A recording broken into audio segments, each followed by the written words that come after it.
જય માતાજી, જય શ્રી કૃષ્ણ, રાધે રાધે. મિત્રો, વિડીયો શરૂ કરીએ પહેલાં ચેનલ પર જો તમે નવા હોય તો સબસ્ક્રાઈબ કરી લેજો, લાઈક શેર કરી દેજો. તો ચલો વિડીયોની શરૂઆત કરીએ. ચાણક્ય નીતિ.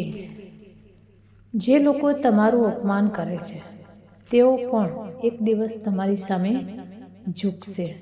ચાણક્યનો આ પાઠ તમને વધુ સમજદાર બનાવશે. અપમાનનો સામનો કેવી રીતે કરવો તે અંગે ચાણક્ય શું કહે છે?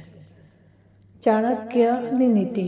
જો તમારું બધે અપમાન થઈ રહ્યું છે અથવા તમને ક્યાંય માન સન્માન મળતું નથી તો આ લેખ તમારા માટે જ છે.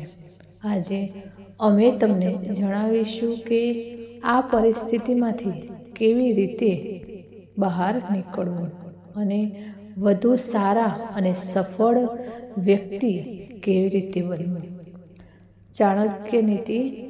આચાર્ય ચાણક્ય તેમના સમયના સૌથી જ્ઞાની અને બુદ્ધિશાળી પુરુષોમાંના એક તરીકે જાણીતા છે. તેમના જીવનકાળ દરમિયાન તેમણે માનવતાના કલ્યાણ માટે અસંખ્ય સિદ્ધાંતોની હિમાયત કરી છે, જે આજે પણ એટલા જ અસરકારક અને લાભદાયી માનવામાં આવે છે. તેમની નીતિમાં આચાર્ય ચાણક્યને એવા લોકોને પણ સંબોધિત કર્યા જેમને દરેક જગ્યાએ અપમાન અથવા ટીકાનો સામનો કરવો પડે છે.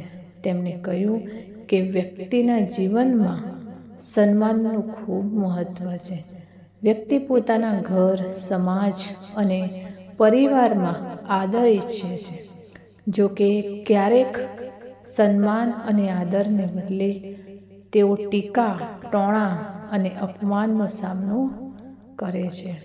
તેઓ કહે છે કે જ્યારે કોઈની સાથે આવું થાય છે ત્યારે તેઓ અંદરથી તૂટી જાય છે અને તેમનો આત્મવિશ્વાસ તૂટી જાય છે.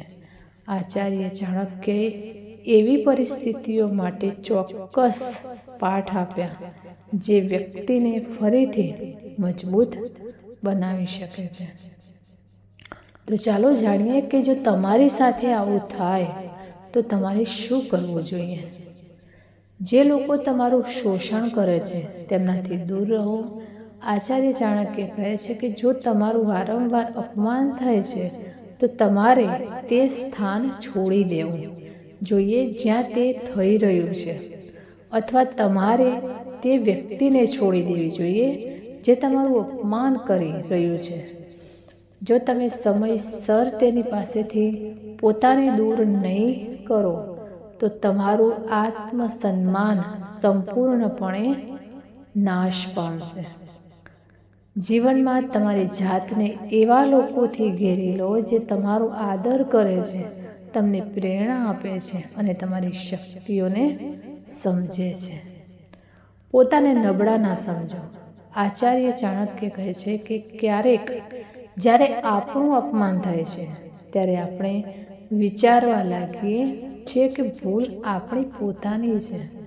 આચાર્ય ચાણક્ય આ વિચારને ખોટી ગણાવીને કહે છે કે આપણે ક્યારેય આપણી જાત પર અને આપણી ક્ષમતાઓ પર શંકા ન કરવી જોઈએ. આવી પરિસ્થિતિઓને દૂર કરવા માટે પહેલાં તમારી શક્તિઓ અને ક્ષમતાઓને સમજો. તે તમારો આંતરિક વિશ્વાસ છે જે તમને જીવનમાં આગળ ધપાવે છે અને સમાજમાં તમને માન આપે છે. ક્યારેક મૌન પણ ફાયદાકારક હોય છે. ચાણક્યની નીતિ કહે છે કે દરેક વાતનો જવાબ જરૂરી નથી. જો કોઈ તમારું અપમાન કરે છે તો ક્યારેક ચૂપ રહેવું જ સમજદારીભર્યું હોય છે.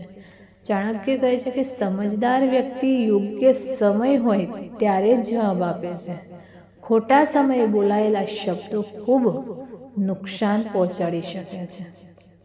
સફળતા વસ્તુઓ બદલી નાખે છે. આચાર્ય ચાણક્ય કહે છે કે દુનિયા હંમેશા સફળતા સામે ઝૂકે છે.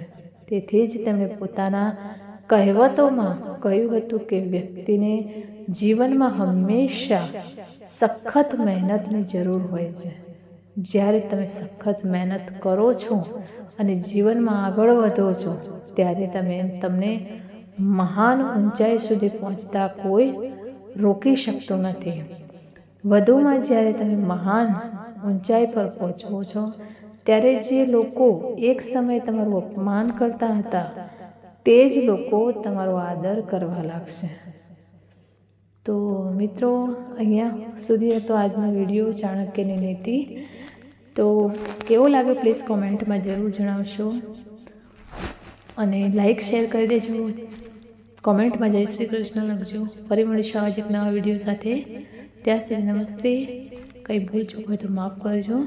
જય માતાજી, જય શ્રી કૃષ્ણ, હર હર મહાદેવ, રાધે રાધે.